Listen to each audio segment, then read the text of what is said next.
Last night was rough. Tensions were high and tears were flowing as our Married at First Sight couples came face to face with the experts in the show's very first commitment ceremony. Look at this. Get me out of here. That girl sucks. She's just... honestly. Can we please have a chat, love? Babe, to be honest, I don't okay, understand look, why you're okay. coming at me. I'm not coming at you. No one cares No about your one cares. relationship. We're not jealous at all, doll.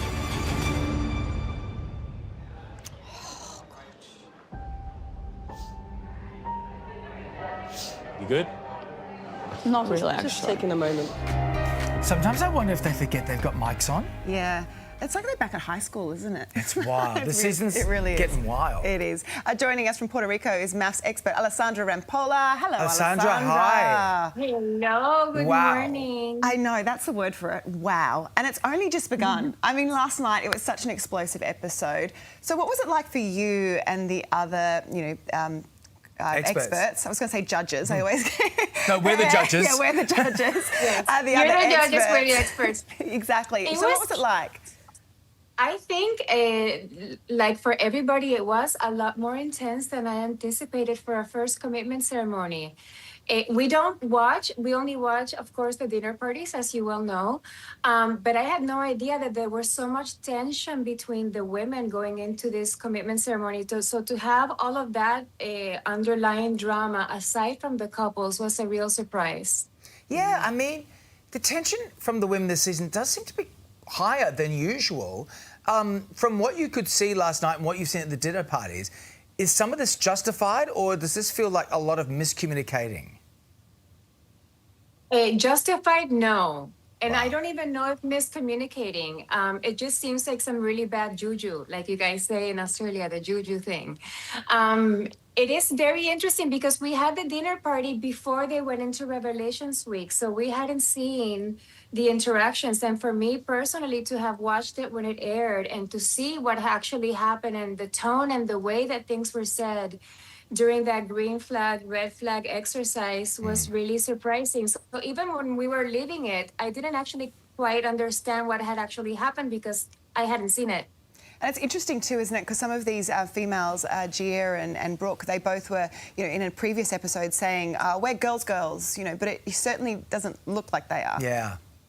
Not at all. They're certainly not acting like girls. Girls are acting like absolute mean girls. And I think that's one of the really interesting dynamics that popped up this year that we've been able to see so far. There's a lot of dynamics that are going to be coming up the next few weeks. But from what we've seen so far, it's really interesting how in this group of, where you're supposed to really be focusing on your relationship and your partner, the social aspect of the experiment really takes center stage for some of the participants.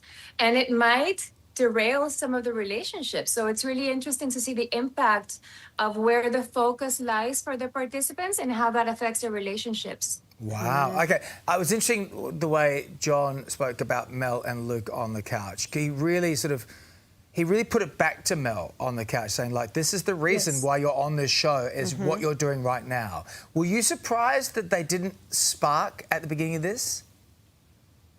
I was surprised that she didn't give him a chance to see who he was. I was surprised at the severity. I can understand the disappointment. You can have like an expectation and a fantasy, and you can have that little disappointment. That's okay.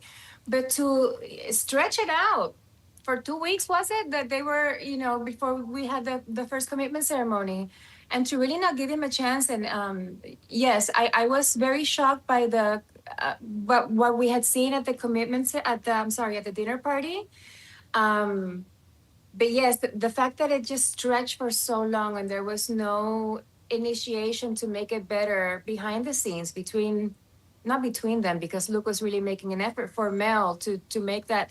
It really took the commitment ceremony for her to take a second look at that. Yeah, because you didn't get her fairy tale, Alessandra. She didn't get the fairy tale, but we don't all get the fairy tales. Well, Like, exactly. But also for me, I mean, in previous, MAFS, we've seen the men kind of go, oh, well, but we didn't get what we wanted. But for the first time, we're seeing, a female say that.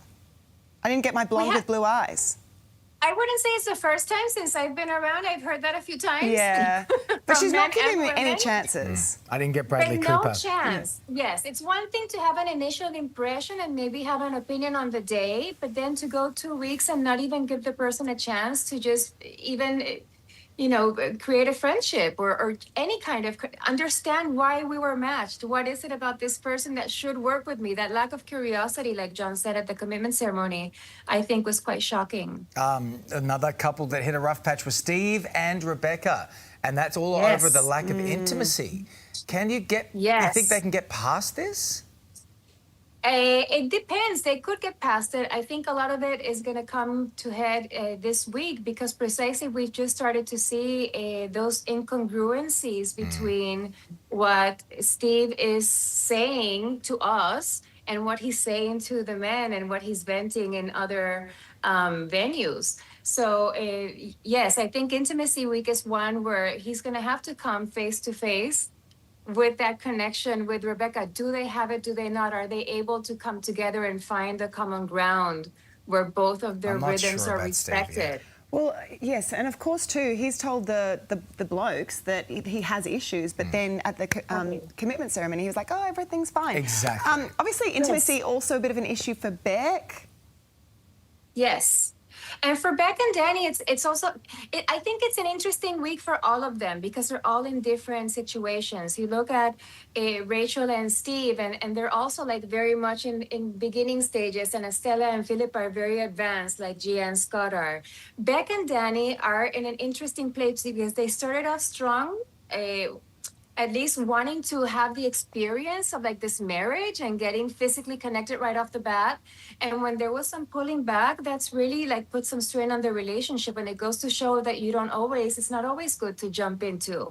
It might burn off easily. It might lead to confusion. Sometimes you need to have a little bit of a base. So to see how they work around, maybe starting to build some of that comfort and intimacy, emotional intimacy, to then return to the physical, if they're able to do that, is going to be interesting this week. Well, what is going to happen this week? After that commitment ceremony, what can we expect? I'm not telling you. Go You have to watch what's going to Give us happen. something, Alessandra. I'm going to tell you that all the journeys are very interesting and a lot comes to head this week. There is something about stopping and really looking at the physical and romantic connection. What is the intent behind this relationship? Is there romance really possibly brewing here?